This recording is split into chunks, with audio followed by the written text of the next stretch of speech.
Welcome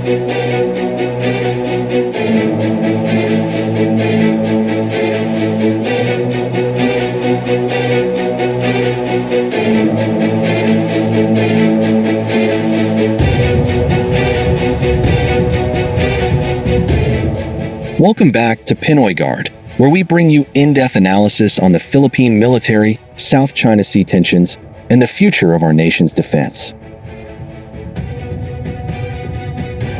Next week, the Philippines will receive its final frigate from South Korea. For cutting-edge warships, the pride of the Jose Rizal-class now stand as guardians of our seas. But as one chapter closes, another begins. The question now is simple. What's next for the Philippine Navy?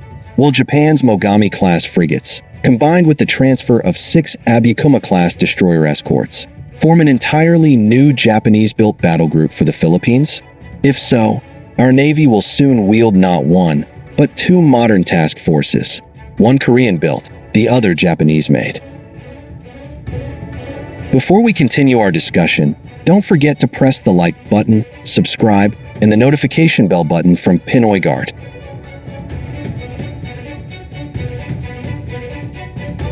The Philippines' modern naval journey began in earnest in 2016 when Manila signed a deal with Hyundai Heavy Industries of South Korea for 2 brand-new frigates, BRP Jose Rizal, FF-150, and BRP Antonio Luna, FF-151. These ships marked a turning point. No longer would the Philippine Navy rely solely on aging hand-me-down vessels from allies.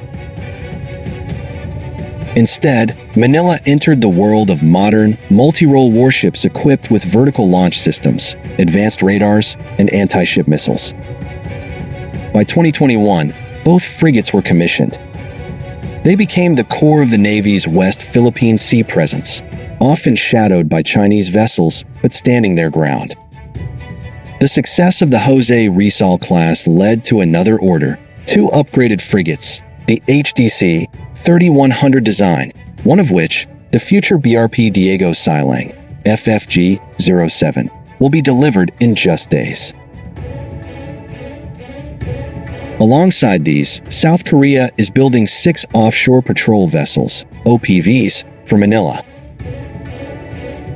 These ships, while not heavily armed, will cover vast patrol zones and free up the frigates for high-end missions. By 2026, the Philippines will have 4 modern South Korean frigates, 6 South Korean OPVs, forming the backbone of the fleet. But while South Korea delivered brand new ships, Japan offered something different: direct transfer of existing warships. The first candidate? The Abukuma-class destroyer escorts of the Japan Maritime Self-Defense Force.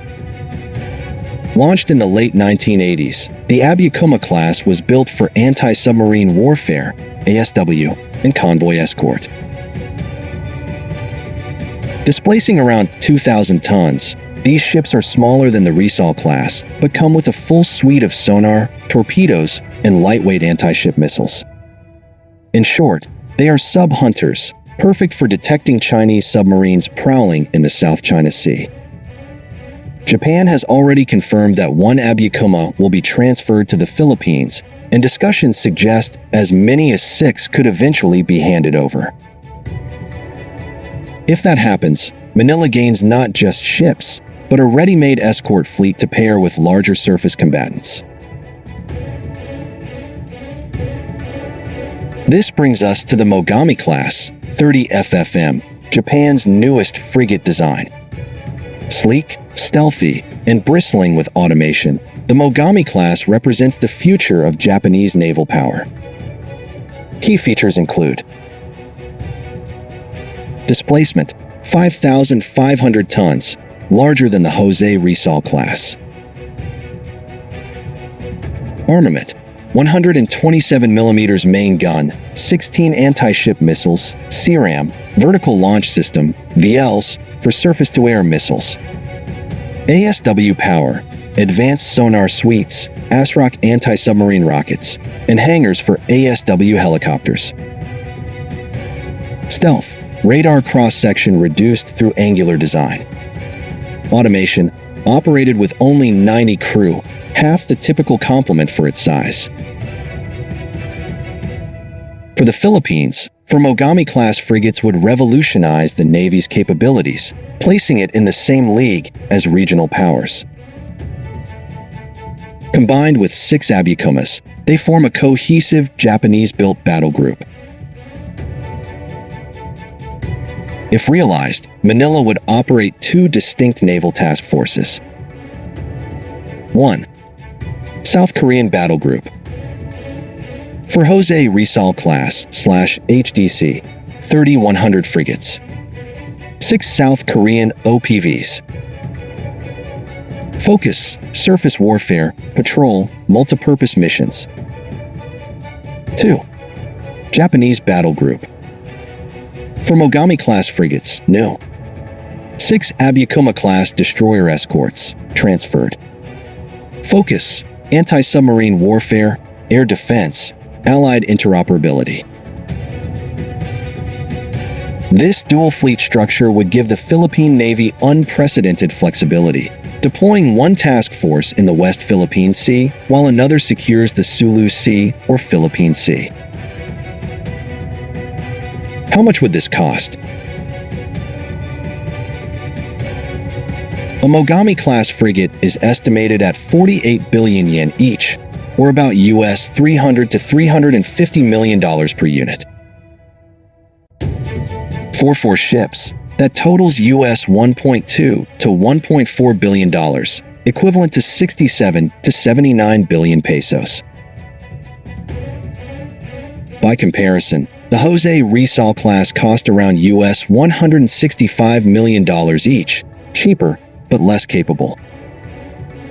Given Japan's interest in strengthening regional partners against Chinese assertiveness, it's possible Tokyo could offer soft loans, training packages, or even partial grants to Manila, similar to their recent radar transfer deals.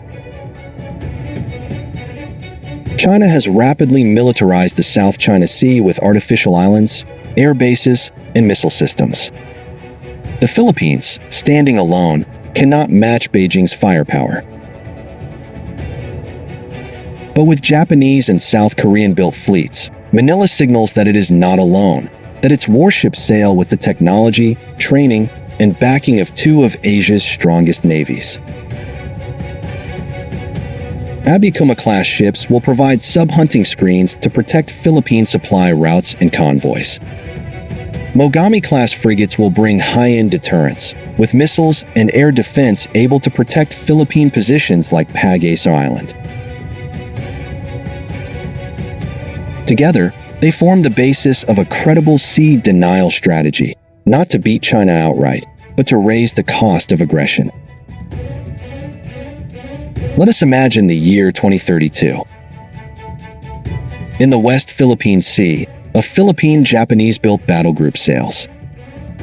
2 Mogami-class frigates as flagships.